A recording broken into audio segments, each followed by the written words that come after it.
అధ్యక్షులను అట్లాగే మన మహాసభకి ముఖ్య అతిథిగా వచ్చినటువంటి మల్లురాజు గారి వారసురాలు మల్లులక్ష్మి గారు, తెలంగాణ రాష్ట్ర ప్రధాన కార్యదర్శి గారు, అట్లాగే ఉన్న సరళ గారికి, అప్పుడు సరళ గారికి, అట్లాగే భారతి గారికి, లలిత ఆఫీస్ గారికి, మహాసభ ప్రతినిధులు ఈ 3 సంవత్సరాల కాలంలో మన సంఘంలో పనిచేస్తూ అట్లాగే ప్రజాతంత్ర ఉద్యమంలో పనిచేస్తూ ఎంతో మంది అసలు వాసారు. అందరికీ పేరు పేరున మన మహాసభ సంతాపం తెలియజేయాలని కోరుతుంది. ముఖ్యంగా వారిలో సెప్టెంబర్ 12వ తారీఖున మన ఆలయ మహా ఉత్సవం ఒకటి కూలిపోయినటువంటి సందర్భం మనందరికీ తెలుసు. మన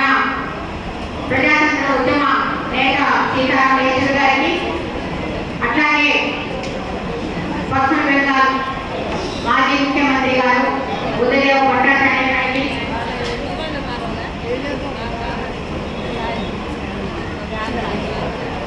అట్లాగే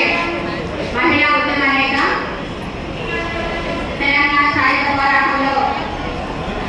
నీ మూతికి వేసం ఉంటే నా ముందేటికి వేసం ఉంటే కబడ్డారని బ్రిటిష్కి వ్యతిరేకంగా భూమి కోసం పోరాడిన మహాయోధురాలు మల్లు సరోజిని గారికి, అట్లాగే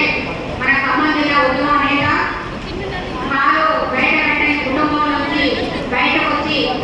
ఎన్నో గ్రామాన్ని తిరిగి ఉద్యమాన్ని విస్తరించినటువంటి మన ఉద్యమ నేత, మా ఖమ్మం జిల్లా ఉద్యమ నేత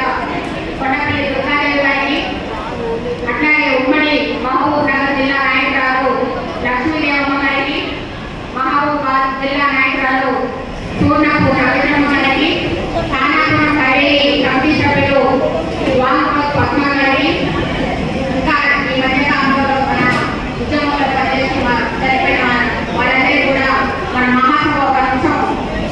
సంతాపం తెలియజేయవలసిందిగా కోరుతూ అందరికీ కూడా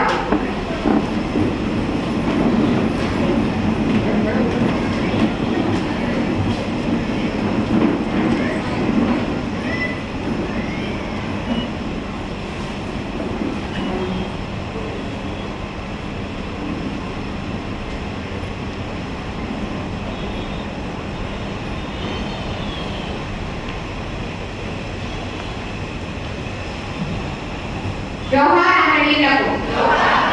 జోహార్ అమరవీరులకు, సాధిస్తాం అమరవీరులారా మీ ఆశయాలను, సాధిస్తాం అమరవీరులారా మీ ఆశయాలను. అట్లాగే ఇటీవల కాలంలో వరద బాధితులు కానీ ప్రకృతి వైపరీత్యాల వల్ల మరణించిన వారందరూ కూడా మన మహాసభ సంతాపం తెలియజేస్తూ ఇప్పుడు అధ్యక్ష వర్గాన్ని మహాసభను కొనసాగించవలసిందిగా కోరుతా ఉన్నాను. ధన్యవాదాలు.